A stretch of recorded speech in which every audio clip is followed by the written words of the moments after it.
কিছু কিছু যুগ পুরুষ ছিলেন যারা ক্ষণজন্মা। স্বামী বিবেকানন্দ মাত্র ৩৯ বছর বেঁচে ছিলেন। আচার্য শঙ্কর বেঁচে ছিলেন মাত্র ৩২ বছর। আর এই স্বল্প সময়ের মধ্যে তারা আমাদের জন্য যা রেখে গেছেন তা অবিস্মরণীয়।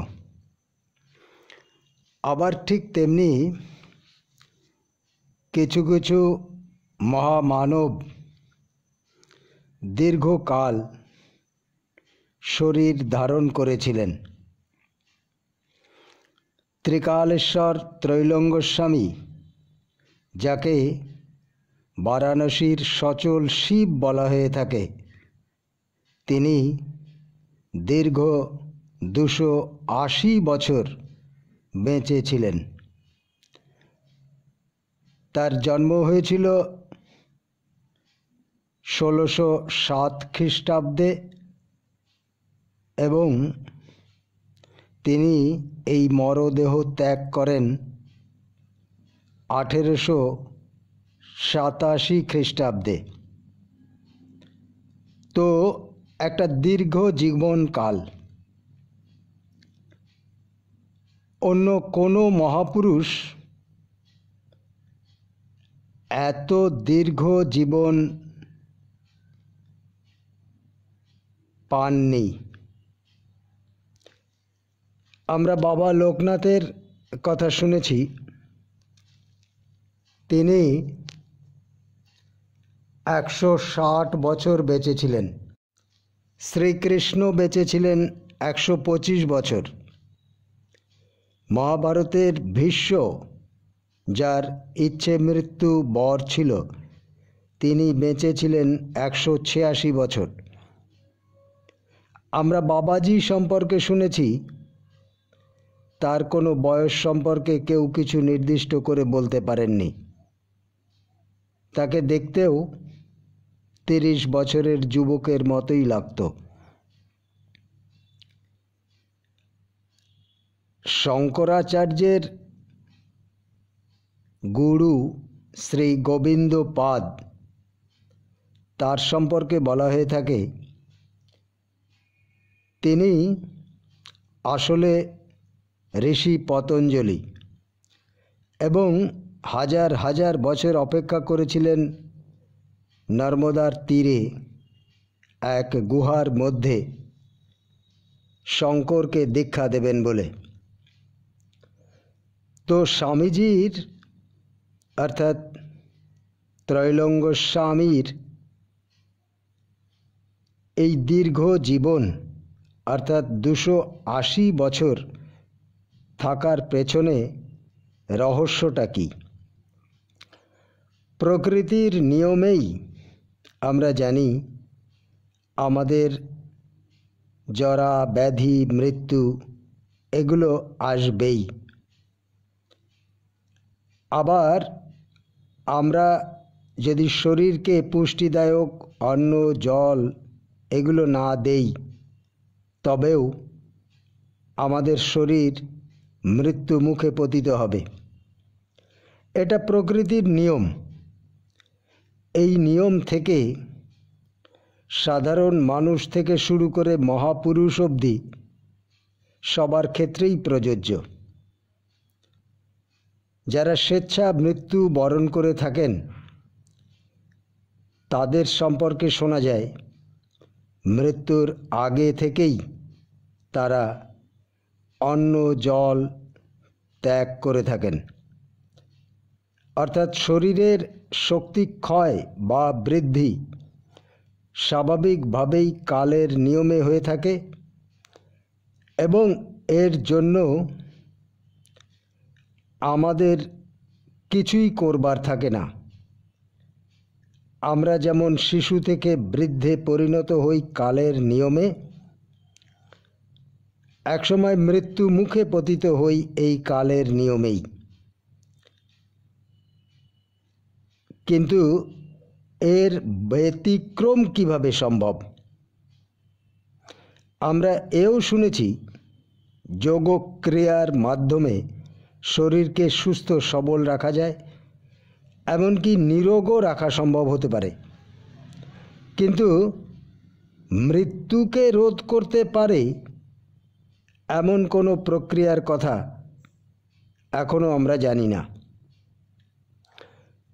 তো ত্রৈলং গোস্বামী এই দীর্ঘ 280 বছর কিভাবে বেঁচেছিলেন, আমরা সেই প্রশ্নের উত্তর খোঁজার চেষ্টা করব। আপনারা লক্ষ্য করেছেন নিশ্চয়ই, চীন অনেক দিন থেকে মাঝে মধ্যেই ভারতের মধ্যে প্রবেশ করবার চেষ্টা করছে। সেই 1962 সনে একবার করেছিল, মাঝে মধ্যে ছোটোখাটো চেষ্টা তারা করেই যাচ্ছে, আর সম্প্রতি 2020 সালেও তারা চেষ্টা করছে। চীন যে ভূ সম্পত্তির জন্য ভারতের সীমানার মধ্যে ঢুকে আসতে চাইছে, সেখানে না আছে কোনো খনিজ দ্রব্য, না সেগুলো বসবাসযোগ্য জমি, না সেগুলো চাষযোগ্য জমি। এই সব জায়গা থেকে রাজস্ব আদায় করবার কোনো সম্ভাবনাও নেই।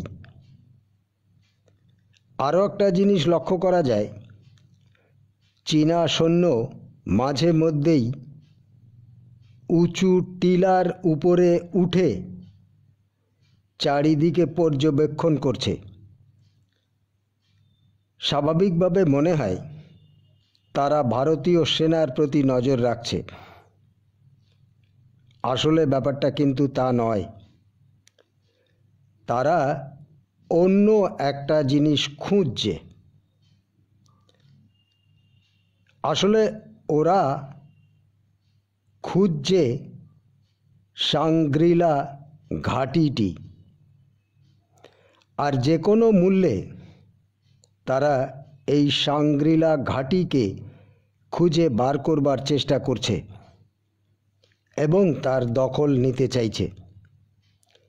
আর ঠিক এই উদ্দেশ্যেই তারা 1950 সালে তিব্বতের দখল নিয়েছে এবং এখনও আকাশযানে করে তারা এই সাংগ্রিলা ঘাঁটিটির সন্ধান চালিয়ে যাচ্ছে।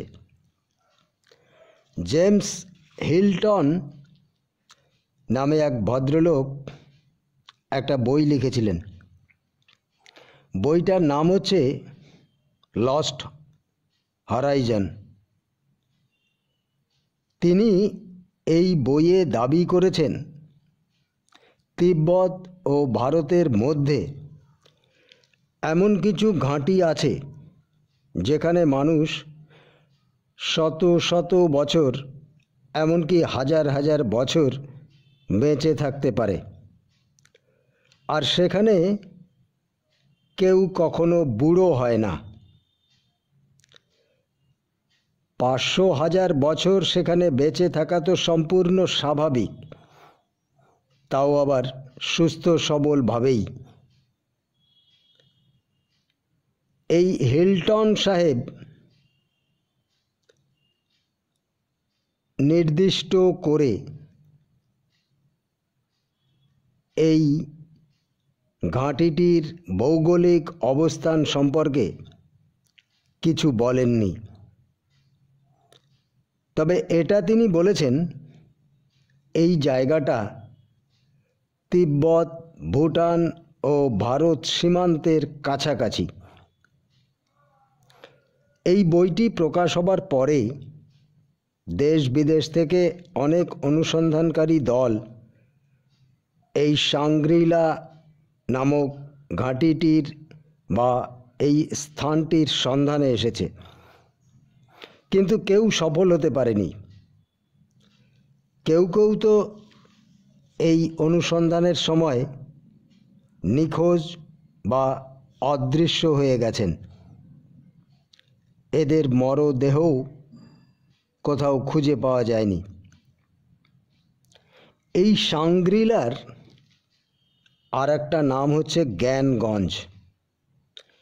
আসলে সাংগ্রিলাতে শুধু জ্ঞানগঞ্জ নয়, আরও দুটি জায়গা আছে। এই অঞ্চলে উচ্চকোটি সাধকগণ যেতে পারেন।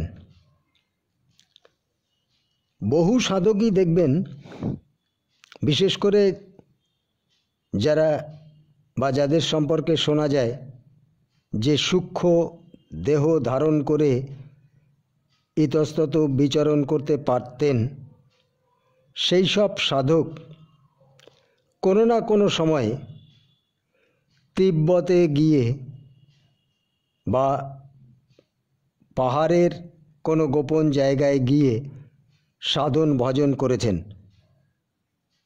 আমরা লোকনাথ বাবা সম্পর্কেও জানি, বহুদিন লোকনাথ বাবার কোনো খোঁজ খবর পাওয়া যেত না। লোকনাথ বাবার এক বন্ধুর তো একেবারেই কোনো খোঁজ পাওয়া যায়নি। ত্রৈলং গোস্বামী কিন্তু তিব্বতে দীর্ঘ 19 বছর কাটিয়েছেন। সেখানে তিনি নাগা সন্ন্যাসীর জীবন অতিবাহিত করেছেন। শীত, গ্রীষ্ম, বর্ষা তার কিছুই করতে পারেনি। এমনকি হিংস্র জীবজন্তুও ছিল তার বশ। বারাণসীতে যখন তিনি থাকতেন, তখনও দেখা গেছে শীতের সকালে বা শীতের রাতে তিনি গঙ্গা বক্ষে বিচরণ করে চলেছেন। আমাদের মনে হয় ত্রৈলং গোস্বামী আসলে মাঝে মধ্যেই এই জ্ঞানগঞ্জে যাতায়াত করতেন। জ্ঞানগঞ্জের সঙ্গে তার যোগাযোগ ছিল। আর শুধু যোগাযোগ ছিল বললে ঠিক হবে না, তিনি আসলে জ্ঞানগঞ্জেই বাস করতেন। তিনি জ্ঞানগঞ্জেরই একজন বাসিন্দা। এই মহাযোগী দেহত্যাগের পরে জ্ঞানগঞ্জের পরিধিতেই প্রবেশ করেছেন। আপনারা শুনে থাকবেন, ত্রৈলং গোস্বামীর মরদেহ একটা সিন্ধুকে ভর্তি করে রেখেছিলেন তার ভক্তগণ। ত্রৈলং গোস্বামীর মৃত্যুর পরে তার মৃতদেহ একটা সিন্ধুকে ভর্তি করে রাখা ছিল গঙ্গায় বিসর্জন দেবেন বলে। আর এই গঙ্গা বক্ষে সেটি ভাসিয়ে দেবার আগে ভক্তদের মধ্যে একটা কৌতূহল হয়। তারা গুরুদেবের দেহ শেষবারের মতো দেখতে চেয়েছিলেন। আর এই দেহ শেষবারের মতো দেখবার জন্য গঙ্গা বক্ষে সিন্দুকটিকে বিসর্জন দেবার আগে সিন্দুকটি একবার খোলেন। আর সিন্দুক খুলে একটা আশ্চর্যের মধ্যে পড়ে যান। সিন্দুকের মধ্যে তার দেহ তারা দেখতে পাননি। সিন্দুকের মধ্যে ভর্তি ছিল ফুলের মালা, দেহের কোনো চিহ্ন নেই। তো এমন হওয়া আমাদের কাছে একটা অসম্ভব ব্যাপার। যে দেহকে বারাণসীতে ঘুরে বেড়াতে দেখা যেত, সেই দেহ মৃত্যুর পরে অদৃশ্য কীভাবে হতে পারে? আসলে এমন হওয়াটা মোটেই অস্বাভাবিক নয়। আমরা যে দেহকে বা ত্রৈলঙ্গ গোস্বামীকে বারাণসীতে ঘুরে বেড়াতে দেখতাম, সেটি ছিল আসলে তার সূক্ষ্ম দেহের ঘনীভূত আকার মাত্র। আমরা এমন অনেক যোগী পুরুষের কথা শুনেছি যারা নিজ দেহকে গুহার মধ্যে ধ্যানস্থ রেখে ইচ্ছে মতো বিভিন্ন জায়গায় গিয়ে ভক্তের সঙ্গে সাক্ষাৎ করতেন। এমনকি এই ভক্তদের তারা উপদেশ ইত্যাদি দান করতেন। আমরা বিবেকানন্দের জীবনী পড়তে গিয়েও দেখেছি উনি বিভিন্ন সময় ঠাকুর রামকৃষ্ণের অবয়ব এমনকি উপদেশ পেয়েছেন। ঠাকুর রামকৃষ্ণের মৃত্যুর পরে এই সব ঘটনা ঘটেছে। আমরা অনেক ঐতিহাসিক মহাপুরুষের পুজো করে থাকি। শোনা যায় অনেক ভাগ্যবান ভক্ত তারা তাদের আরাধ্য দেবকে সশরীরে দেখতে পেতেন। এমনকি তাদের কাছ থেকে তারা সাধন উপদেশাদিও পেয়েছেন। এটা কিভাবে সম্ভব? সম্ভব যদি এইসব মহাপুরুষ জ্ঞানগঞ্জের বাসিন্দা হন। এখন কথা হচ্ছে এই জ্ঞানগঞ্জ বা সাংগ্রিলা ঘাটি এটি কোথায় এবং কেমন সেই স্থান? জ্ঞানগঞ্জ বা সাংগ্রিলা ঘাটি আসলে একটা ভূমিহীন জায়গা। এখানে কাল বা সময়ের কোনো প্রভাব নেই। এখানে চতুর্থ স্তরের জীবগণ বসবাস করে থাকেন। আমরা যে জীবজগতের বাসিন্দা সেটি হচ্ছে তৃতীয় স্তর। এই চতুর্থ স্তরে যেতে গেলে আমাদের দেহাতীত হতে হবে। দেখুন, আপনি যখন পাহাড়ের উচ্চ শিখরের দিকে যাচ্ছেন তখন আপনি প্রাণবায়ুর অভাব বোধ করবেন। অর্থাৎ আমাদের দেহ ধারণের জন্য যে প্রাণবায়ুর দরকার পাহাড়ের উপরে সেই প্রাণবায়ু পর্যাপ্ত পরিমাণে নেই। আবার আমাদের দাঁড়াবার জন্য একটা আধার দরকার, তা সে পাথর হোক, বরফের চাই হোক বা মাটি হোক। পৃথিবী সংলগ্ন এমন কিছু জায়গা আছে যেখানে ভূমিহীন বায়ু শূন্যতা বিরাজ করছে। ভূমিহীন বায়ু শূন্যতা বিরাজ করছে। প্রাকৃতিক পরিবেশের মধ্যেই এই রকম কিছু কিছু জায়গা আছে। এখানে সময় বলে কিছু হয় না, এখানে দেশ বলে কিছু হয় না।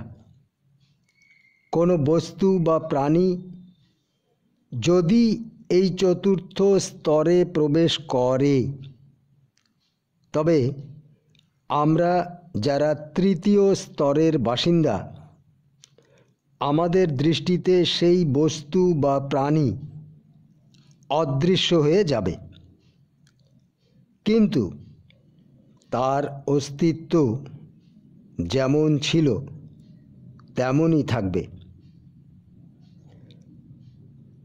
ভবিষ্যতে কবে এইসব বস্তু বা প্রাণী দৃশ্যমান হবে, অর্থাৎ তৃতীয় স্তরে প্রকট হবে, তা নির্দিষ্ট করে কিছু বলা যায় না।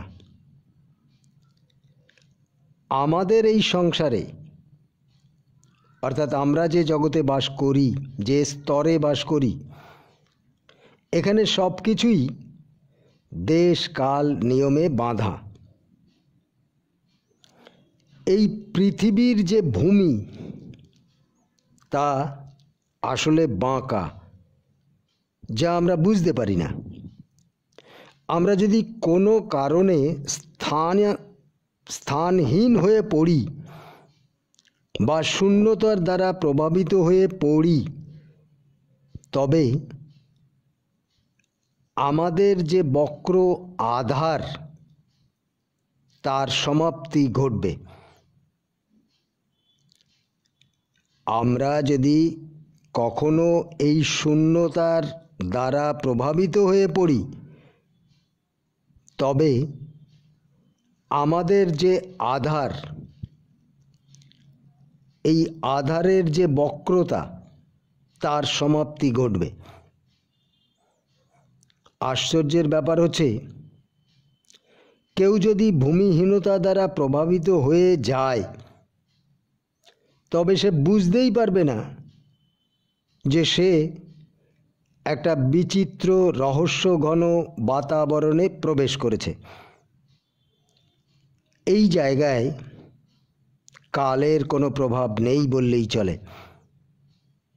আর কালের প্রভাব যদি বা কিছু থাকে, তবে সেটা খুবই অল্প। আর এই কালের প্রভাব না থাকার ফলে এই স্তরে প্রবেশ করলে আপনার আজ যে শরীর আছে তার উপরে কোনো প্রভাব পড়বে না।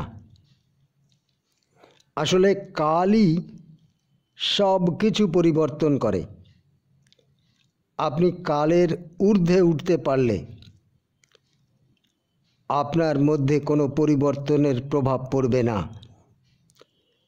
অর্থাৎ আপনি যেমন ছিলেন তেমনই থাকবেন,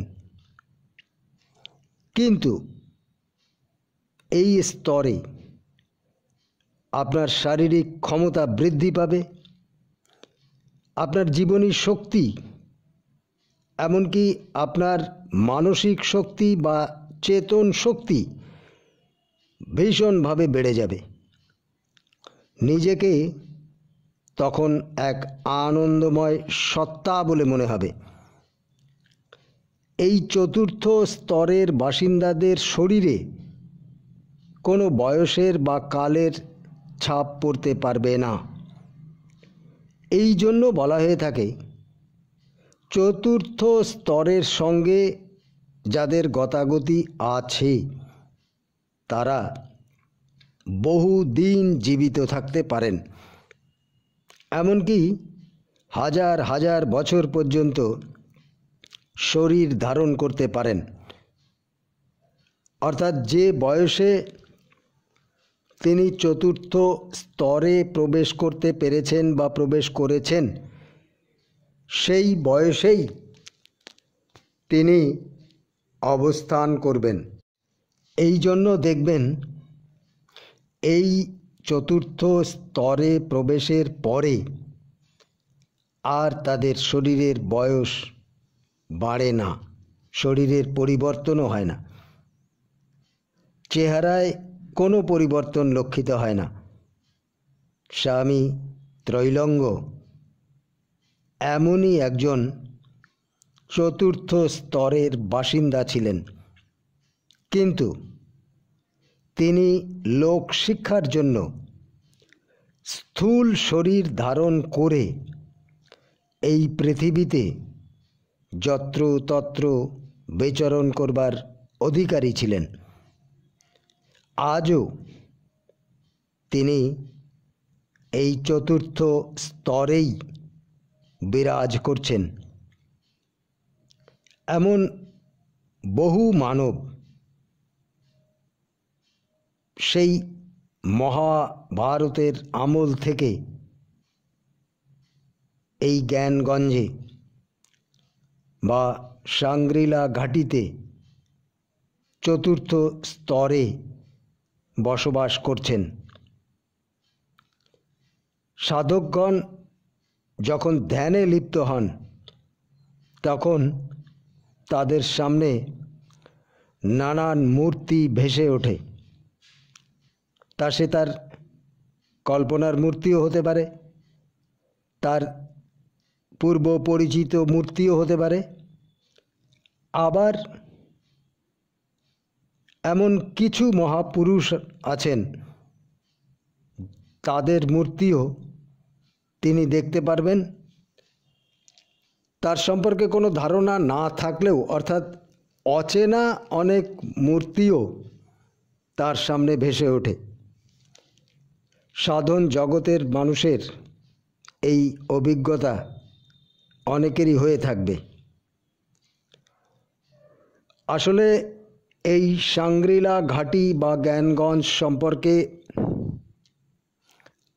আলোচনা আমাদের মতো সাধারণ লোকের কাছে অবিশ্বাস্য, অবৈজ্ঞানিক বলে মনে হবে। কিন্তু সময় বিজ্ঞান এবং শূন্য বিজ্ঞান, অর্থাৎ স্পেস এবং টাইম, এই দুটো সম্পর্কে যাদের সম্যক ধারণা আছে তাদের কাছে বিষয়টি পরিষ্কার হতে পারে। আমরা এই সম্পর্কে যদি সম্ভব হয় ভবিষ্যতেও আবার শুনব। আজ বাক্যের বিরাম দিলাম। ওম শান্তি শান্তি শান্তি। হরি